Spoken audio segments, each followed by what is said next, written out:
வணக்கம் மிதுன ராசி நேயர்களே. வருகின்ற குரு பெயர்ச்சி 2024 நம்ம ராசிக்கு எப்படி இருக்குன்னு பார்ப்போங்க.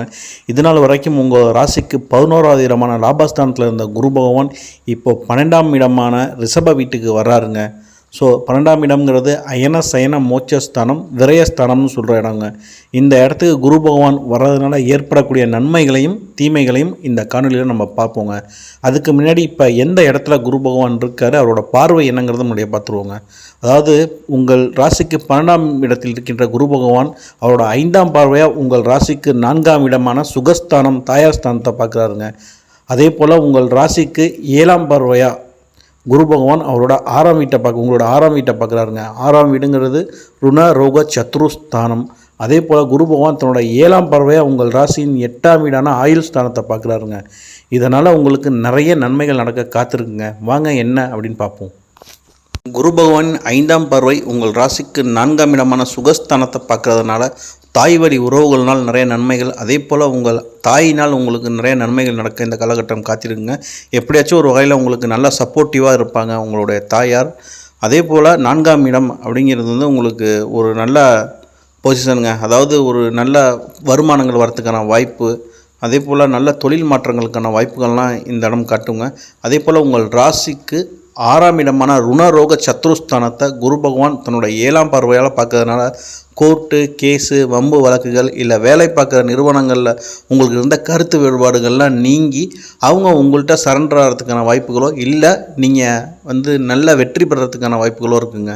அதாவது எந்த ஒரு காரியம் தடைப்பட்டிருந்தாலும் அந்த காரியங்கள் இனி வரும் காலகட்டத்தில் தடையின்றி நல்லபடியாக வெற்றிகரமாக முடியறதுக்கான வாய்ப்புகள் இருக்குங்க.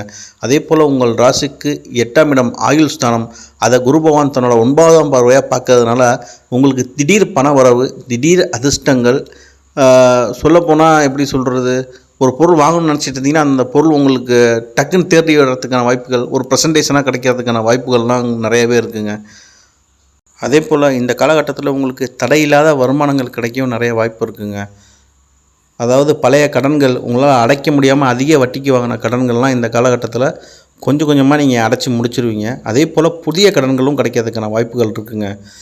அதே போல் உங்கள் ராசிக்கு 4ஆம் இடத்தை குரு பகவான் 5ஆம் பார்வையாக பார்க்கறதுனால புதிய வீடு கட்டுறது, மனை வாங்கிறது, அதுக்கான வாய்ப்புகள்லாம் அதிகமாக இருக்குங்க. இல்லை பழைய வீடாக இருக்குன்னா ரெனோவேஷன் ஒர்க்காவது இந்த காலகட்டத்தில் நல்லா பண்ணிடுவீங்க. ஏன்னா உங்கள் ராசிக்கு 12ஆம் இடத்துல குரு மறைந்திருக்கிறாருங்க. ஸோ இதனால் நிறைய சுப செலவுகள் வந்துக்கிட்டே இருக்கும். நிறைய கல்யாண காட்சிகளுக்கு போய் நீங்கள் அட்டன் பண்ணுறது, இல்லை உங்கள் வீட்லேயே அடிக்கடி நிறைய சுபகாரியங்கள் நடக்கிறது, அதுக்கான செலவுகள் ஆகிறது, இதெல்லாமே கண்டினியூஸாக நடந்துக்கிட்டே இருக்குங்க. இந்த காலகட்டத்தில் விரய செலவுகளும் கொஞ்சம் உங்களுக்கு இருக்க தாங்க செய்யுது. ஏன்னா 12ஆம் இடத்துல குரு பகவான் மறைந்திருக்கிற காரணத்தினால் சுப செலவுகளும் உண்டு, சில விரய செலவுகளையும் இந்த காலகட்டத்தில் செஞ்சாரப்பில் தாங்க இருக்கும். அதே போல் யாருக்கும் இந்த காலகட்டத்தில் ஜாமீன் போட்டுறாதீங்க. ஜாமீன் கையெழுத்து போட்டிங்கன்னா ரொம்ப கஷ்டப்படுறதுக்கான வாய்ப்புகள் இருக்குங்க. அதே போல் இந்த காலகட்டத்தில் ஆண்களாக இருந்தாலும் சரி, பெண்களாக இருந்தாலும் சரிங்க, உங்களோட எதிர்பாலினத்தவர்கிட்ட கொஞ்சம் எச்சரிக்கையாகவே இருக்கிறது ரொம்ப நல்லது. போன வருஷம் பார்த்திங்கன்னா குரு பகவான் 11ஆம் இடமான லாபஸ்தானத்தில் இருந்தாலுமே உங்களுக்கு சனி பகவானால் நிறைய இன்னல்களும் இடையூறுகளும் இருந்திருக்குங்க. இப்போ அந்த இன்னல் இடையூறுகள்லேருந்து நீங்கள் வெளியில் வர்றதுக்கான நல்ல வாய்ப்பு இருக்குது.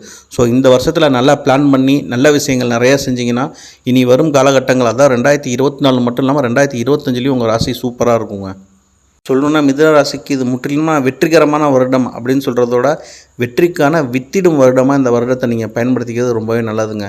ஏன்னா உங்களுக்கு கண்ணுக்கே தெரியும் இதெல்லாம் செய்யக்கூடாது நம்ம அப்படிங்கிறது தெரியும். ஸோ அதுலேருந்து நீங்கள் விலகி இருக்கிறது இந்த காலகட்டத்தில் ரொம்ப நல்லது. முடிஞ்ச வரைக்கும் இந்த வருடம் ஃபுல்லாக மிதுன ராசி நேயர்கள் வருமுன் தடுப்போம் அப்படின்ட்டு இருந்தால் ரொம்ப நல்லதுங்க. ஏன்னா உங்களை மீறி எந்த செயல் நடந்துடாது. நீங்கள் இடம் விட்டால் மட்டுமே தான் நீங்கள் அதற்கான விளைவுகளை சந்திக்கிறப்ப இருக்கும். ஏன்னா குரு பகவான் குரு பலன் இல்லாமல் இருக்கிறதுனால நான் அதை சொல்கிறேன். மித்தபடி உங்கள் ராசி இந்த வருடம் நல்லாவே இருக்குங்க. இந்த குரு பயிற்சி முழுவதுமே நீங்கள் ரொம்ப சுகமாக இருப்பீங்க. அதே போல் எதிரிகள்லாம் இந்த காலகட்டத்தில் கண்டிப்பாக வெற்றி பெறுவீங்க.